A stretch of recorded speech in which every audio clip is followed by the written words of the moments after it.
ध्यान के दो स्वरूप होते हैं।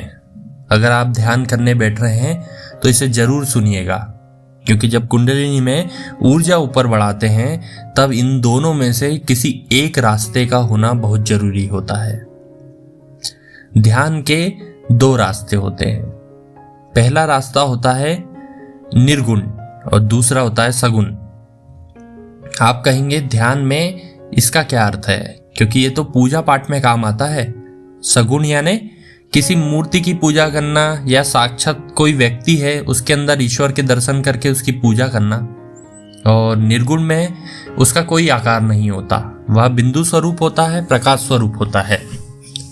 वैसे सगुण भक्ति करने वाले व्यक्ति भी ब्रह्मनाद को सुन सकते हैं, और यदि उसका अस्तित्व है तो वो कहीं ना कहीं सगुण भी कहलाता है, क्योंकि उसमें ध्वनि होती है। निर्गुण में उसका कोई रूप आकार नहीं होता।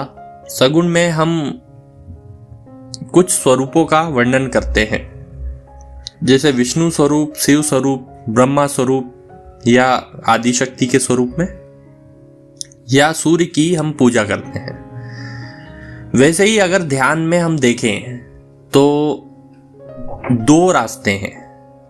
पहला हम समझते हैं सगुण रूप के बारे में।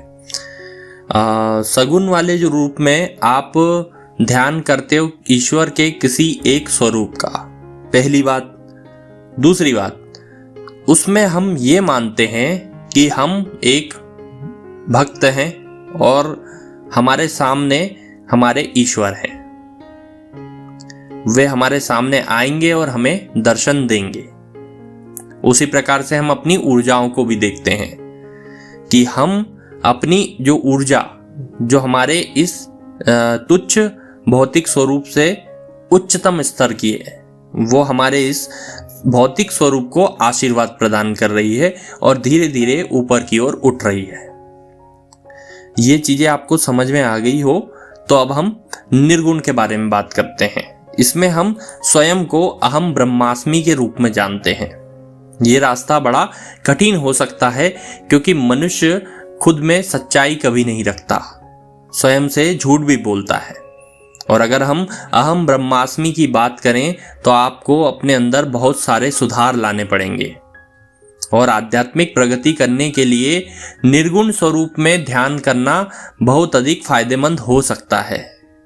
लेकिन बात वहीं अटक जाती है कि हम खुद में क्वालिटीज कैसे पैदा करें कि स्वयं को ईश्वर के मंदिर के रूप में मान सकें। इसके लिए बहुत अधिक मेहनत लगती है, ईमानदारी लगती है। सिर्फ दूसरों को दिखाने के लिए ही हम सच्चरित्र नहीं हो सकते।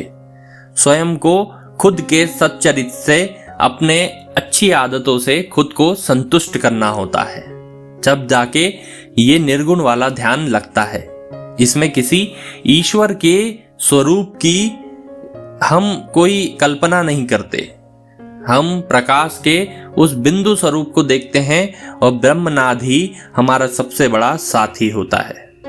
तो पहले तो आप लोग ये समझिए कि इन दोनों में से कौन से रास्ते पर आप जाना चाहते हैं। और अगर आपके मन में कोई प्रश्न है तो कमेंट बॉक्स में जरूर कमेंट करिएगा। और अगर आप इन दोनों में से किसी एक को चुन चुके हैं और उस रास्ते पर चल चुके हैं तो कुछ अगर एक्सपीरियंस हुआ हो छोटा मोटा तो कमेंट में जरूर बताइएगा। और आगे मैं आपको ब्रह्मनाद के सुनने की एक स्पेशल विधि बताऊंगा जो हमारे पुराने शास्त्रों में वर्णित है। तो सब्सक्राइब जरूर करें और बने रहें।